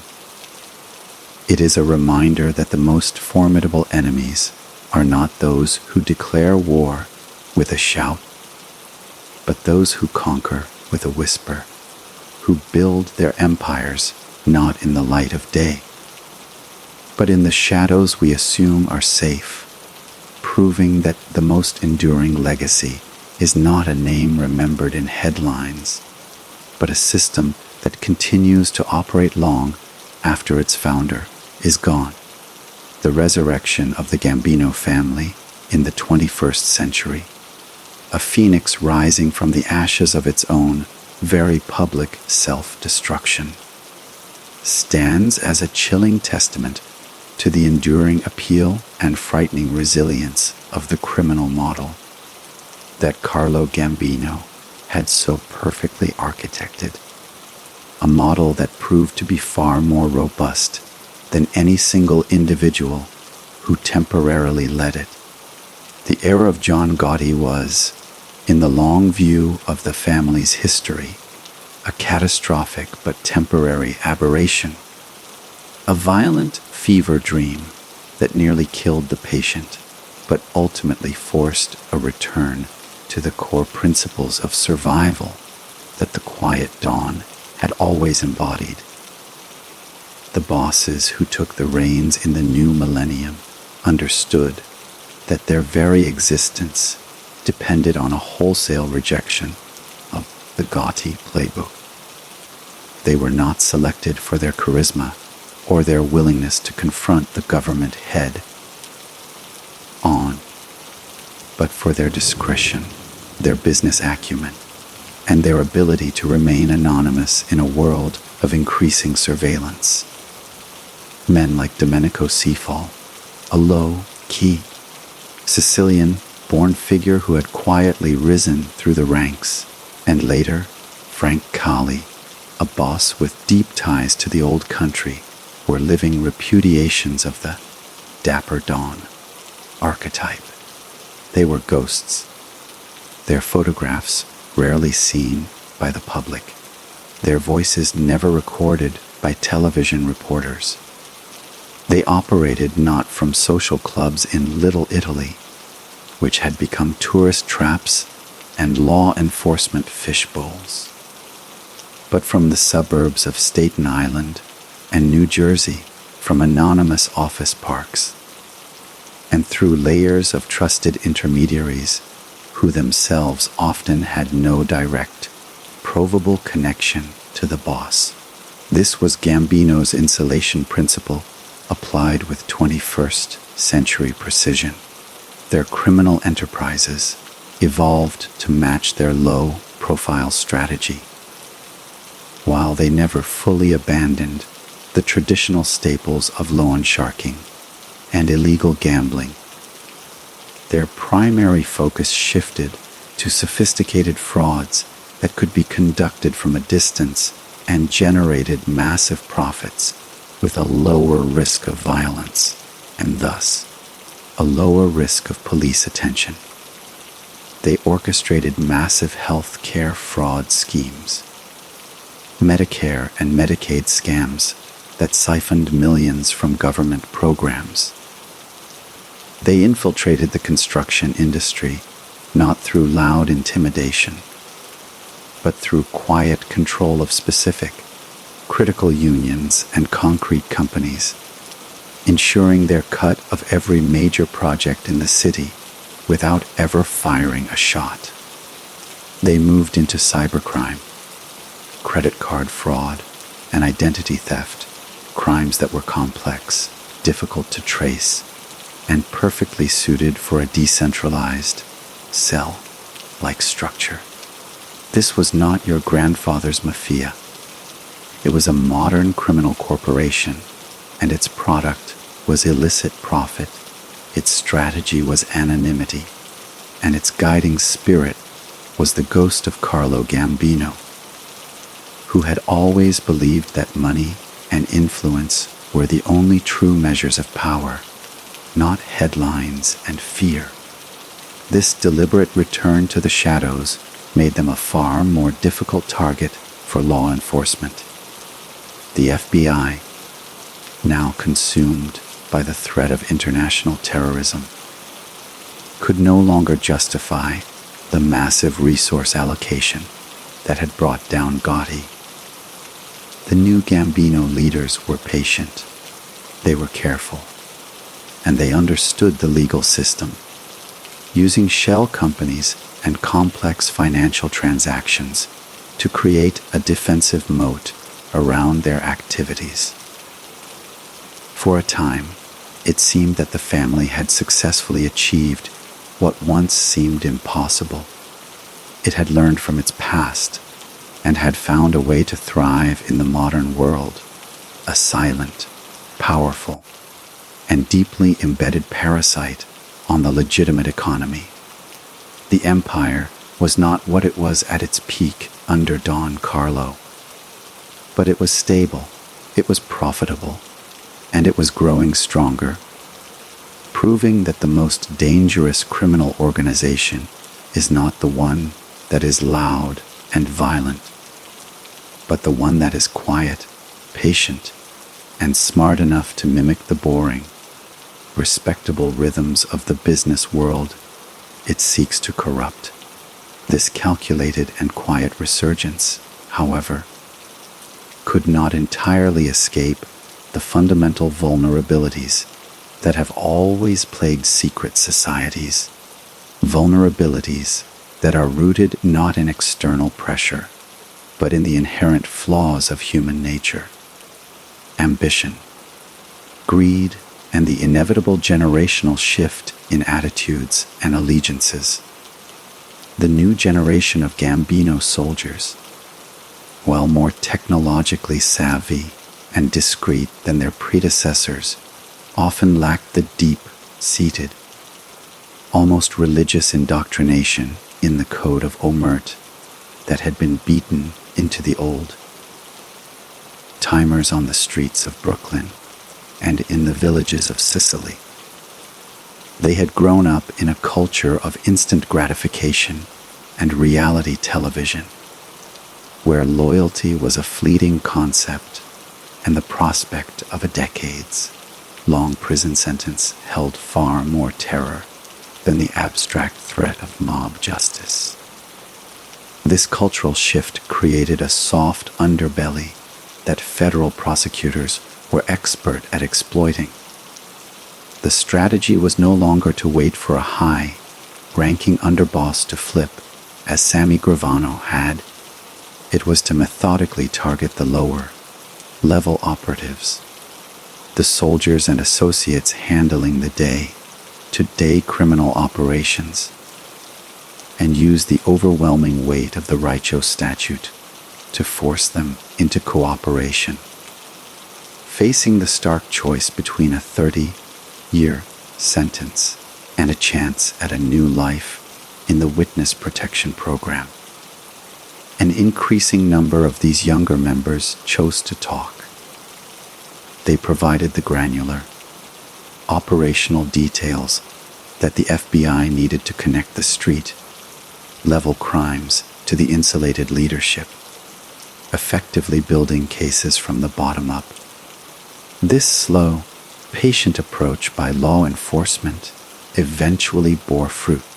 In 2019, a significant blow was struck against the family's newly consolidated leadership. Frank Colley, the boss who embodied the modern, low-profile Gambino model, was shot and killed outside his Staten Island home. The murder was not a hit sanctioned by a rival family, but a bizarre and personal act carried out by a man with a grievance, an event that demonstrated that even the most careful insulation could be pierced by random, unpredictable violence. While Callie's death was not a direct result of a federal investigation, it created instability and exposed the fragility of the family's carefully reconstructed hierarchy. His successor had to navigate a landscape that was more challenging than ever. The digital footprint of every transaction, every communication, and every movement created a trail that, while difficult to follow, was impossible to completely erase. The old methods of intimidation were less effective in a world where victims could easily record interactions and communicate instantly with law enforcement. The family's traditional recruiting grounds, tight, knit, insular neighborhoods, were disappearing, diluted by gentrification and the assimilating force of modern American culture. The very concept of a lifelong commitment to a criminal organization was becoming an anachronism. Yet, despite these pressures, the family did not disintegrate. It adapted once more, fracturing into smaller, more autonomous cells that were even harder to track, focusing on highly specialized criminal niches. One crew might focus entirely on online fraud, while another concentrated on infiltrating a specific sector of the construction industry. This decentralized structure was both a strength and a weakness. It made the organization more resilient to a single, decapitating strike. But it also made it harder for the boss to control, creating opportunities for unsanctioned violence and internal power struggles. The story of the Gambino family in the modern era is therefore one of perpetual adaptation, a constant, silent war of attrition between a criminal organism fighting for survival and a legal system determined to eradicate it. It is no longer the overarching shadow government it once was under Carlo Gambino, but it remains a significant and persistent criminal presence, a phantom limb of its former self, still capable of inflicting pain, still generating immense illicit profit, and still proving that the blueprint for building power in the shadows, once perfected, is nearly impossible to completely destroy. The empire of Carlo Gambino had learned to survive not by conquering the world, but by learning to hide within it. To fully grasp the profound and unsettling legacy of Carlo Gambino, one must look beyond the blood-soaked history of his family and examine the cultural and psychological footprint he left on the American consciousness, a footprint that has been shaped, distorted, and romanticized by decades of film, television, and literature, creating a mythos that often obscures the grim reality of his life's work. The figure of the mafioso, as understood by popular culture, has undergone a significant transformation, and much of it can be traced back to the dichotomy between the two most famous bosses of the Gambino family, Gambino himself and John Gotti. Gotti provided the image, the swagger, the theatricality that filmmakers and novelists craved. A villain who was also a charismatic anti-hero, a man of the people defying a corrupt system. But it was Gambino who provided the substance, the template for the true power behind the throne, the quiet, cerebral godfather who operated not through emotion but through cold, flawless logic. This archetype, the quiet Don, has become a staple of crime fiction, a character whose power is measured by his silence, whose menace is amplified by his stillness. He is Vito Corleone in The Godfather, a character who shares Gambino's old world dignity, his emphasis on family, and his belief that a friend should always believe the worst is yet to come. He is the antithesis of the chaotic, impulse-driven gangster, and in that, he represents a more terrifying, because more rational, form of evil. This cultural appropriation has had a paradoxical effect. It has sanitized the horror of his actions while simultaneously granting him a form of immortality. The real Carlo Gambino, the man who orchestrated murders, corrupted unions, and built a fortune on human misery, has been largely replaced in the public imagination by a fictional ideal, a noble gangster who lived by a strict code. This romanticization is a profound disservice to his countless victims, to the businesses he destroyed, and to the social fabric he poisoned.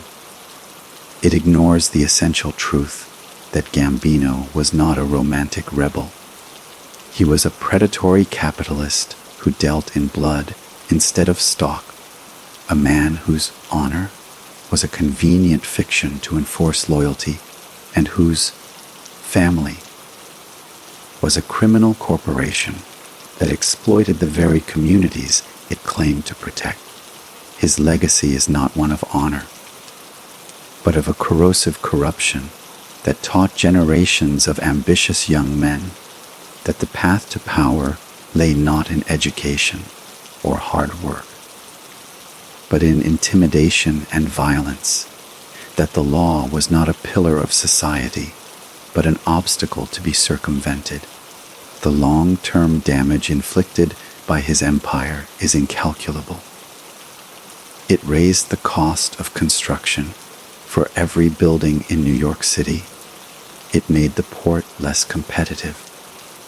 It funneled money away from legitimate businesses and into the pockets of criminals, and it created a climate of fear in the industries it controlled. This is the true legacy, one that is far less glamorous than the cinematic myth, but far more real and enduring. The story of Carlo Gambino is therefore not just a history lesson. It is a mirror held up to our own society's complicated relationship with power, violence, and wealth. We are fascinated by the outlaw. We are seduced by the narrative of the self-made man, even when his creation is a criminal empire, and we often confuse quiet strength with moral righteousness. The enduring fascination with his life forces us to ask uncomfortable questions about why we elevate certain criminals to the status of folk heroes while rightfully condemning others. It challenges us to look past the seductive myth of the noble gangster and see the Carlo Gambino that existed in reality, a brilliant, ruthless, and profoundly destructive force whose most lasting achievement may not be the crime family that bears his name, but the enduring and distorted legend that continues to captivate and mislead us, proving that the most effective lies are not those that are shouted, but those that are whispered into the ear of history itself. The final, and perhaps most critical, chapter in the story of Carlo Gambino is not about the man himself, nor his immediate successors, but about the enduring system he engineered. A system that has proven to be a resilient virus in the body of the American economy, constantly mutating to survive the antibodies of law enforcement and social change. The true lesson of his life is that criminal enterprises of this scale and sophistication are not defeated by the imprisonment or death of their leaders. They are only ever managed, contained, and forced to evolve. The Gambino crime family, in its current incarnation, is a testament to this brutal Darwinian principle. It has shed the last vestiges of its romantic, old-world skin and has fully embraced its identity as a predatory, adaptive economic entity. Its members are less likely to be called soldiers and more likely to think of themselves as entrepreneurs in a high-risk industry. Their focus has shifted decisively from controlling geographic territories to dominating specific, lucrative market niches where they can leverage their unique combination of intimidation and business acumen. They have infiltrated the private carting industry, using threats and violence to secure monopolies on garbage collection for entire business districts. They have moved into the world of illegal sports betting, not the small, time neighborhood bookmaking of the past, but sophisticated online operations based offshore, catering to a global clientele and laundering the proceeds through cryptocurrency and complex webs of shell companies. They have found new opportunities in the legalized cannabis industry, using strong-arm tactics to muscle in on dispensary licenses and distribution networks, a classic Gambino era move of exploiting a newly emerging and poorly regulated market. This modern iteration of the family operates with a chilling corporate efficiency. They employ lawyers and accountants not just for defense, but for strategic planning.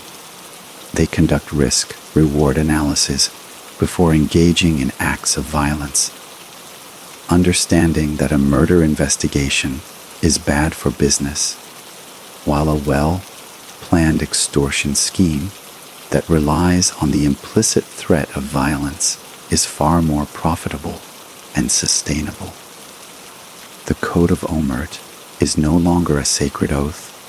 It is a calculated operational security protocol, enforced not by honor, but by the pragmatic understanding that loose talk leads to prison sentences. This evolution has made them a fundamentally different kind of challenge for law enforcement. There are no more wiretaps of social clubs where bosses boast about their murders. Instead, investigators face the daunting task of untangling international financial transactions, deciphering encrypted communications, and convincing juries of complex white-collar crimes that lack the dramatic appeal of a gangland shooting. The new bosses are faceless, their names unknown to the public, their power derived not from fear on the street, but from their silent control over a segment of the economy. They are the ghost in the machine, the corrupting influence in a city contract, the unseen partner in a seemingly legitimate business. This is the ultimate fulfillment of Carlo Gambino's vision. A criminal organization so deeply enmeshed in the legitimate world that it becomes almost indistinguishable from it. His legacy, therefore, is not a static monument from a bygone era, but a living, breathing, and continuously adapting threat. It is a reminder that the battle against organized crime is not a war that can be won with a single, decisive victory, but a perpetual struggle, a constant process of societal hygiene required to identify and root out these parasitic structures.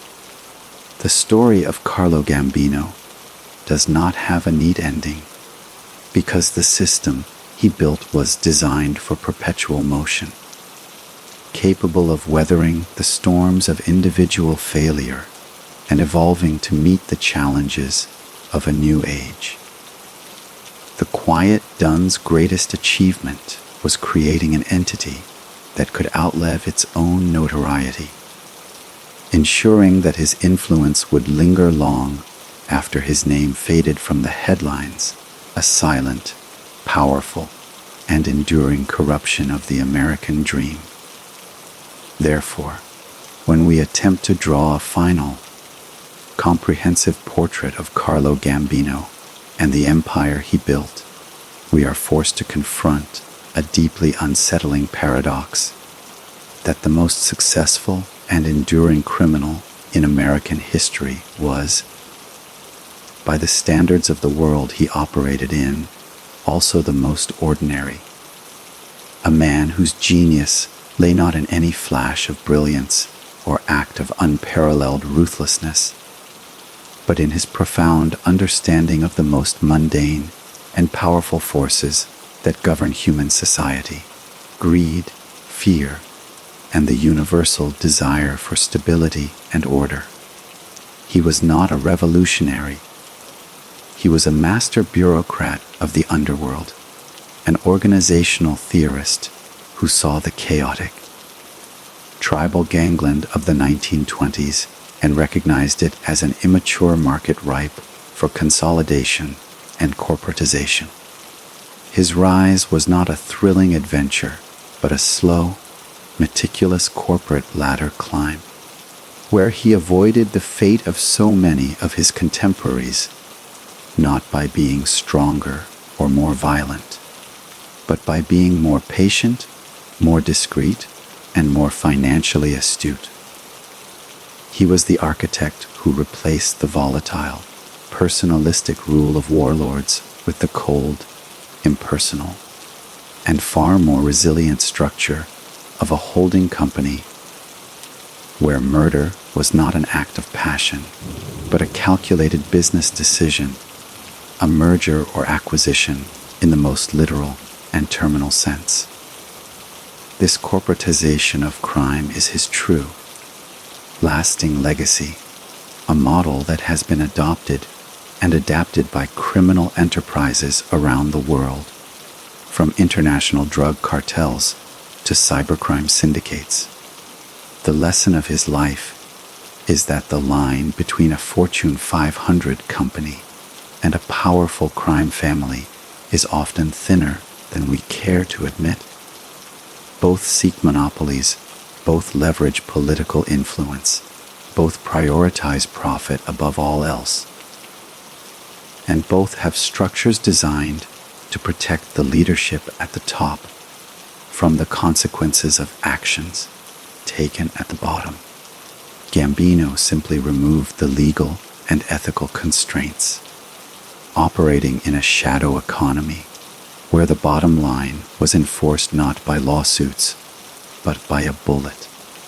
His story forces us to question our very definitions of power. In an era obsessed with celebrity and self-promotion, he proved that the most potent form of power is the kind that goes unnoticed. the kind that does not need to announce itself, because it is already woven into the fabric of daily life. In the price of a loaf of bread from a unionized bakery, in the cost of a new skyscraper, in the route of a garbage truck, he demonstrated that influence is a more valuable currency than notoriety, and that a quiet suggestion whispered in the right ear can be more devastating than a public threat screamed from the rooftops. His life is a cautionary tale for the digital age, a reminder that in a world of oversharing and perpetual visibility, the most dangerous individuals may be those who leave the smallest digital footprint, who understand that true control lies not in being followed by millions, but in controlling the few levers that make the world turn. Carlo Gambino's empire was not built on sand. It was built on a cold, flawless understanding of systems, both legal and illegal, and of the human weaknesses that those systems are designed to exploit. And while the specific entity that bears his name may rise and fall in influence, the blueprint he created remains, a permanent and dark part of the American playbook, a testament to the terrifying power of patience, silence, and a mind that saw crime not as a way of life, but as the ultimate business. And so we arrive at the end of our journey, a chronicle that began in the arid hills of Sicily and concludes not with a definitive end, but with an enduring echo in the hallways of power and the dark corners of the American economy. The story of Carlo Gambino is ultimately the story of an idea so potent and so adaptable that it has survived the death of its founder, the self-immolation of his successors, and the relentless assault of the world's most powerful law enforcement agencies. The idea is simple, yet profound. That power, true and lasting power, is not seized in a dramatic confrontation, but is accumulated patiently, quietly, and relentlessly through the calculated application of influence, the strategic use of violence, and an unwavering focus on the bottom line. This idea is Gambino's true legacy, a legacy far more enduring than the crime family that bears his name. It is a legacy that whispers from the sealed court transcripts and the forgotten police reports, a reminder that the most formidable adversaries are not those who challenge the system, but those who learn to master it from within, who wear the mask of respectability while their hands work the levers of corruption. We have followed his path from a keen-eyed observer in Caccamo to the quiet king of an American criminal empire. From the bloody turmoil of the Castellammarese War to the corporate style coup that placed him on the throne, and through the long, stable reign where he became the unseen governor of a vast swath of the nation's economic life. We witness the destructive detour of the Gotti era, a loud and garish intermission that nearly destroyed everything he had built, and we have seen the subsequent, chilling return to his core principles, a return to the shadows, to silence, to business. The narrative of Carlo Gambino forces upon us a final, sobering reflection. It challenges our romantic notions of justice and our belief that good inevitably triumphs over evil.